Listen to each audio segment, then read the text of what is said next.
Hello, seventh grade. The reading that you see here is the reading that will kick us off tomorrow for class. I'm going to have a short quiz on this reading, so pause if you need to reread a section and go back if you feel like you haven't understood something well.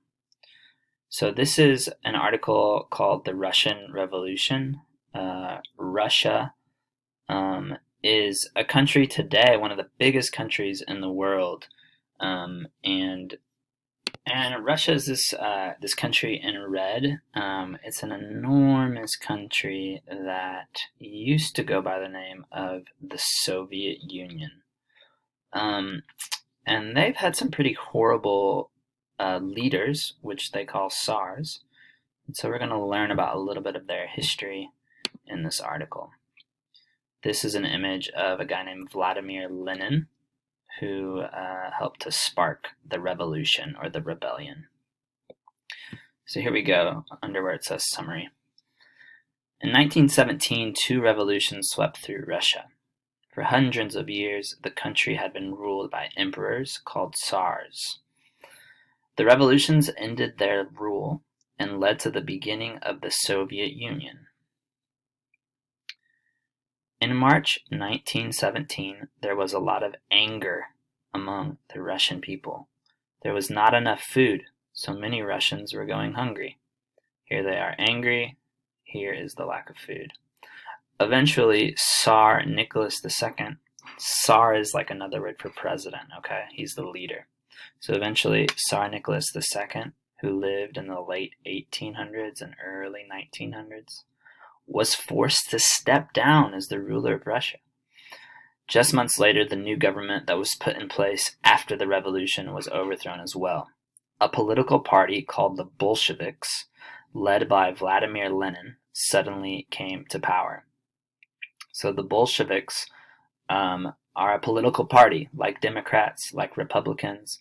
They are led by this guy, Lenin. And they are against the Tsar. They do not want a king. So let's find out what happens. By 1917, most Russians had lost faith in Tsar Nicholas II. People didn't trust the government, and Russia's factories and farming were not making enough. Sometimes the Duma tried to stand up to Nicholas. The Duma was another branch of the Russian government. It is like the Congress in the US. However, Nicholas continually sent the members of the Duma home. He would not accept limits on his power. Here are some troops in front of the palace. And then there was a really big day here. I'm going to read about it. The Bloody Sunday massacre of unarmed Russian workers marching to petition the Tsar for better working conditions and fair treatment left hundreds of men, women, and children dead and wounded. Accurate casualty figures have never been determined. Even though the Tsar was not present to order the shooting, he was blamed for the tragedy. This event was part of the Revolution of 1905, called by Lenin the dress rehearsal for the revolution 12 years later. So, over 100 years ago in 1905, a bunch of people were killed in Russia. And now, 12 years later, there's another revolution. And the main cause of this revolution was Russia's involvement in World War I. The Russian army was no match for Germany's, and more Russians were killed or wounded in the war than the soldiers of any other nation in any other war. Russia also spent a huge amount of money in the war. After years of fighting, people started to come together and demand a new government.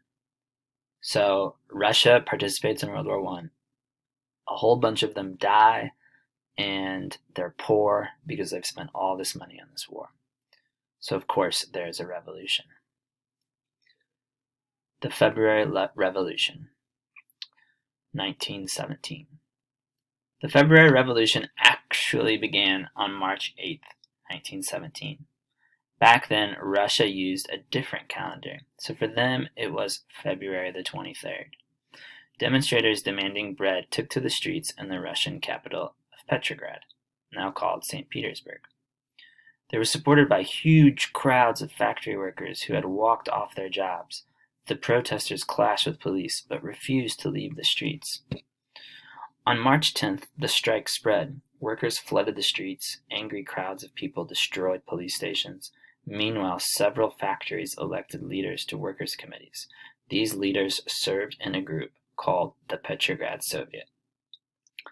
On March 11th, soldiers were called out to put down the protest. Some shot and killed demonstrators.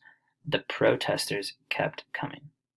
That day, Nicholas again sent the members of the Duma home. On March 12th, the revolution triumphed. Many soldiers in the Petrograd army switched to the side of the demonstrators. The soldiers then formed committees that elected leaders to the Petrograd Soviet, along with leaders from the factories. The Tsar's government was forced out of power, and the Duma formed a government to run the country instead. It competed with the Petrograd Soviet for control of the revolution. On March 14th, the Petrograd Soviet issued Order No. 1, which instructed Russian soldiers and sailors not to obey any orders that went against the Soviet. The next day, March 15th, Tsar Nicholas gave up the throne in favor of his brother Michael. Michael refused to accept the crown, bringing an end to the rule of the Tsars. So we're almost done here. And finally, after the Russian Revolution, we have another form called the Bolshevik Revolution, 1917. After the February Revolution, power was shared between the government and the Petrograd Soviet. Then another revolution hit Russia. Revolutionaries led by Bolshevik Party leader Vladimir Lenin launched a takeover of the government. They took over government buildings in Petrograd and soon formed a new government. Almost no one was hurt in the takeover. The new government was led by Lenin. Lenin became the leader of a completely new kind of government, a new kind of Russian government. He made peace with Germany, took over factories, and gave land to the people. Beginning in 1918, though, he had to fight a devastating civil war against anti-Bolshevik White Army forces. In 1920, the anti-Bolsheviks were defeated, and in 1922, the Union of Soviet Socialist Republics was established. Lenin made the Soviet Union, or Russia, or the USSR, a communist country where people were supposed to share things equally. No one was supposed to have more or less than another. In other words, you do not have the right to be rich, and no one is supposed to be poor. The goal of communism is an equal society, but the USSR, the Soviet Union, Russia, was unable to achieve that.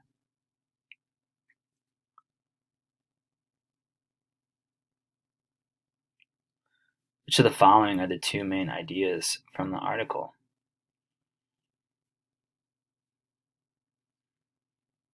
Make sure that you know the answer to this question for tomorrow.